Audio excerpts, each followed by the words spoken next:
Hi everyone. Today we are going to talk about security aspect of system design, why it is important, how it works, and why you need to actually know it. The reason is because having an overview when it comes to the security aspect is very good in system design and its interviews. But it's totally fine if you are not able to, deep dive into the concept parts in the technical aspects of security.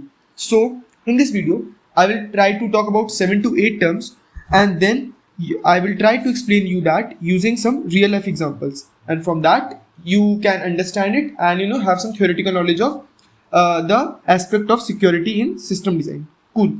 So let's start.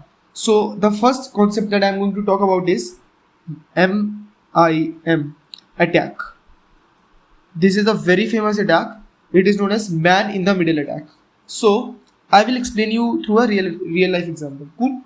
So suppose you have sent this is you and this is your friend. Cool. You have sent a postcard to yourself. You want to send a postcard to your friend. Now a malicious post worker could read the message, make the changes and then send it to your friend. Suppose you wrote hi and the person changes to you are bad. You are bad. It changes to that and then send it to your friend. Now your friend would receive this tampered message without realizing it was modified in between and you had nothing in this. So this is the whole concept of man in the middle attack. An attack in which the attacker encrypts a line of communication that is throughput to private by two communication protocols. Suppose this was one protocol, this was one protocol. Between both of them a person comes and tampers it. So this is the whole concept. When an unauthorized person intercepts and possibly alters communication between two parties is known as man in the middle without their knowledge. So yeah, this was it. Now let's talk about symmetric encryption. We'll talk about symmetric encryption. Another important topic. So for this you can think of a diary. Suppose you have a diary here and it has a lock. Now you have the key to this lock.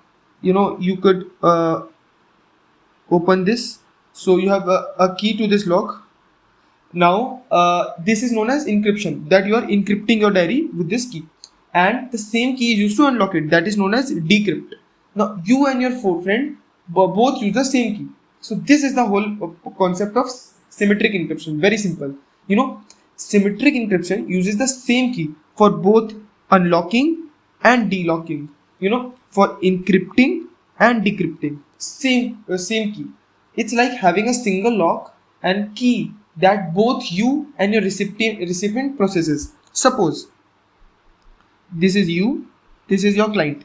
Now you send some message to your client. Now you encrypted it here and the message is going to decrypt here. Now this particular key is only held by you and the client, no one else. So this is the whole concept of symmetric encryption. Cool.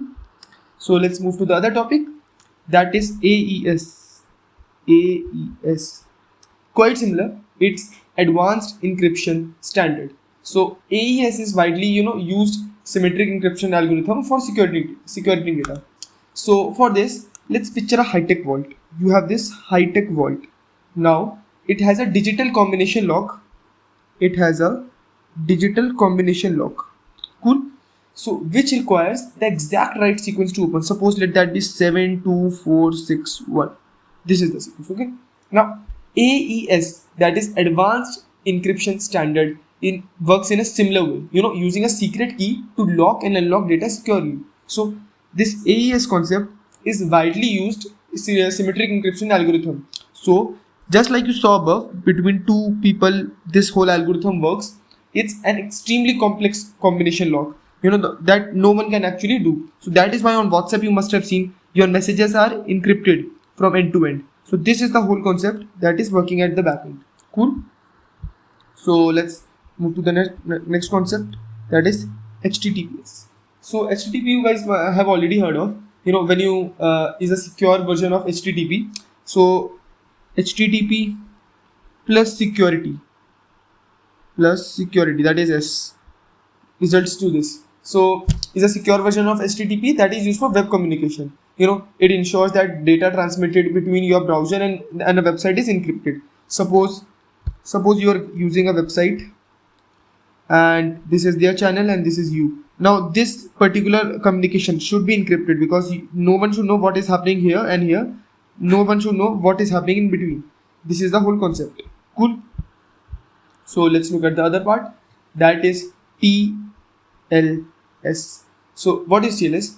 TLS stands for Transport Layer Security. It stands for Transport Layer Security. Okay, so what is exactly TLS? So for this also we will take an example, a very simple example we will take. Imagine putting a letter inside an envelope. Okay, you have put a letter and sealing it with wax. You have sealed it. Now you marked it with a unique seal.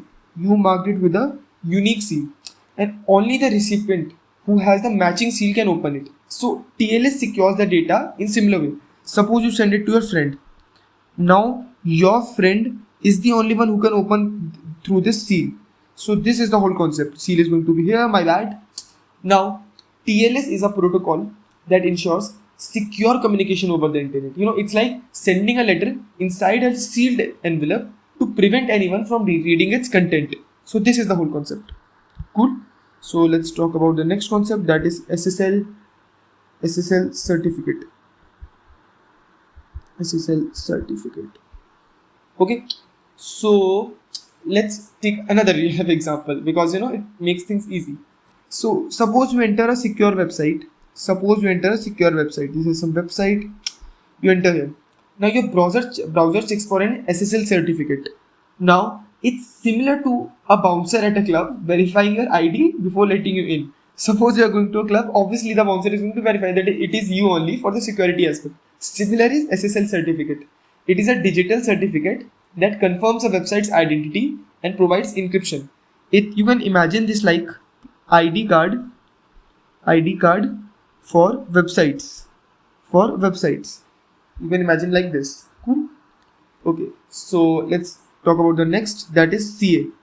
CA stands for Certificate Authority.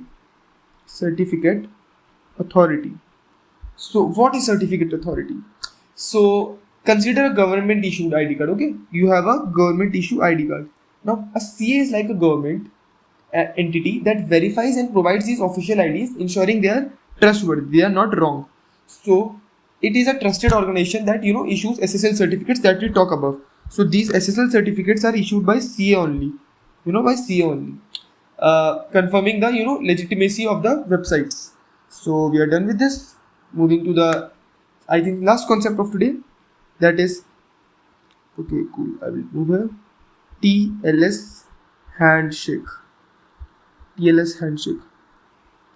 have already talked about TLS. So transport layer security. So the handshake part. So for this we will take a very simple example. Suppose you are this, and I will take another color. This is your friend. Cool. Now before sharing a secret with your friend, you may have a unique pre-arranged handshake to confirm you are both genuine.